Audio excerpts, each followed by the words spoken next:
Don't believe them. Don't believe the people that draw random lines on charts that tell you the price will bounce off that support, it will be resisting over here. People that make these oversimplified analyses, people that don't use all the data that we have available. And here's the point.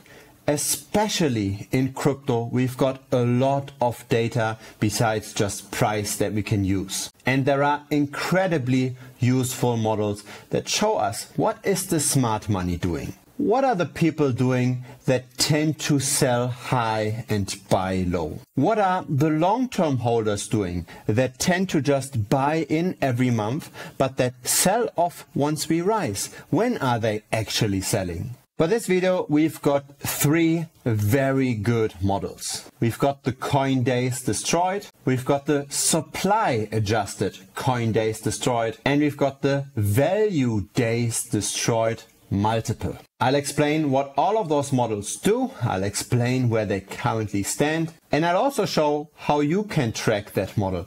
I personally track this model regularly in order to figure out, are we in the grand scheme of things rather cheap or rather expensive? Should I be dollar cost averaging in, or should I rather consider to take some chips off the table? And again, this is not just looking at price. This is looking at on-chain data. It looks at what are the wallets that tend to hold for a long time doing. So let's start off with the simplest of the models, the coin days destroyed. This is a long-term Bitcoin chart starting in 2010. And in black, we've got the price on a logarithmic scale. Okay, so each horizontal line here is a 10x from one another. So we can see what happened in the early days. And then in orange, we've got the coin days destroyed. Or to be more exact, a 90-day moving average of the coin days destroyed. In raw data, it's not really that useful. So before we look at this line, let me explain what coin days are and what destroyed coin days are.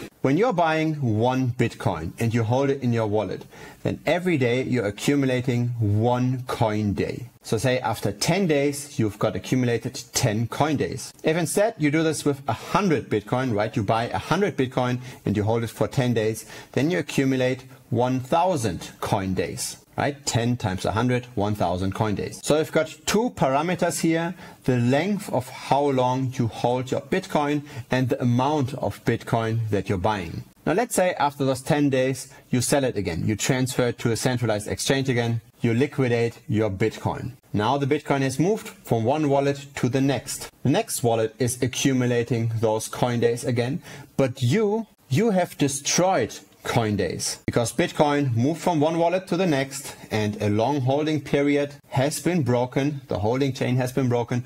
The coin days have been destroyed. And so for every day we can look at the transactions on the blockchain and we can look at how long had the Bitcoin been dormant for. Was it held maybe for 1 year, and how many Bitcoin had been held for 1 year? What this metric gives you is a measure of how much dormant Bitcoin has moved. How much capital, that's typically long-term capital, suddenly moved. What is the smart long-term investor doing? Is the smart long-term investor that tends to sell only during peak times currently actually selling? Are the peaks high enough for the long-term holder to get rid of their Bitcoin? That's what's behind this orange line. And it moves exactly in the fashion as we expect. Whenever the price shoots up, the coin days destroyed go up. Or in other words, the smart money is starting to move their Bitcoin, is starting to sell their Bitcoin. So whenever this is high,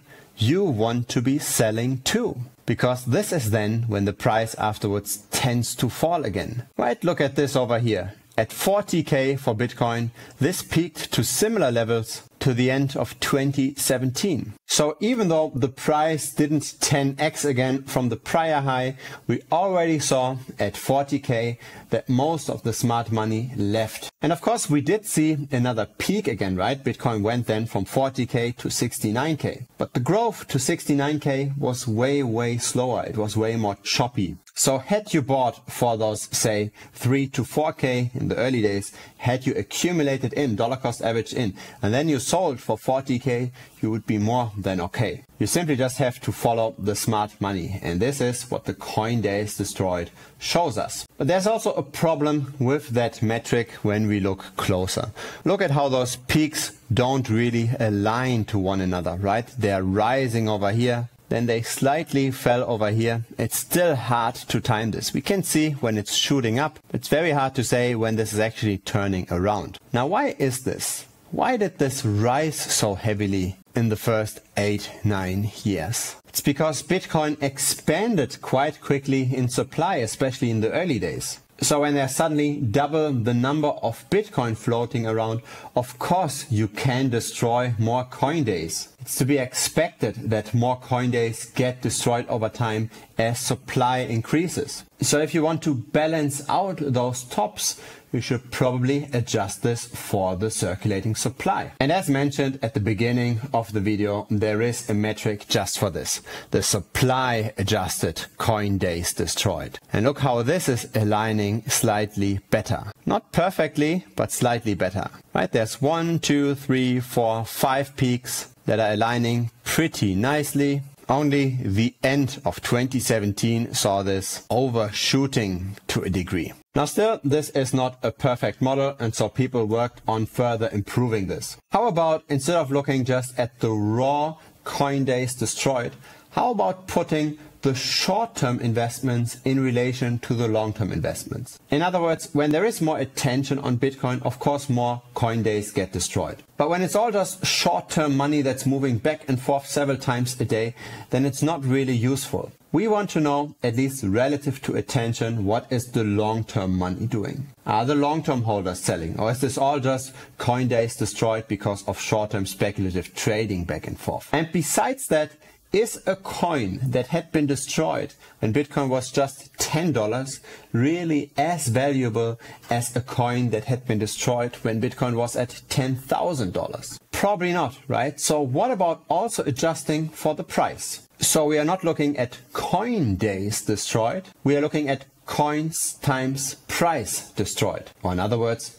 value destroyed. How much capital in terms of US dollars moved from the long-term holders? So the formula becomes a bit more complex, but it's still exactly what I just described, the value days destroyed multiple. It looks at the short-term speculative CoinDays Destroyed relative to the longer-term CoinDays Destroyed. It multiplies them with the price, and it also adjusts them for the supply of Bitcoin as a whole. And when we do this, we see now peaks that align even better. Only for the very first peak, we've got somewhat of an outlier, but the peak in April of 2013 aligns pretty well with the peak in December of 2017. Then we've got a similar peak at $5,000 in 2017. And then again in January of 2021 when Bitcoin was at roughly 40K. I find this metric super valuable. And you can find it at lookintobitcoin.com/charts/value days destroyed multiple. It's a free chart. Whenever this turns red, you really want to be considering to take at least some chips off the table.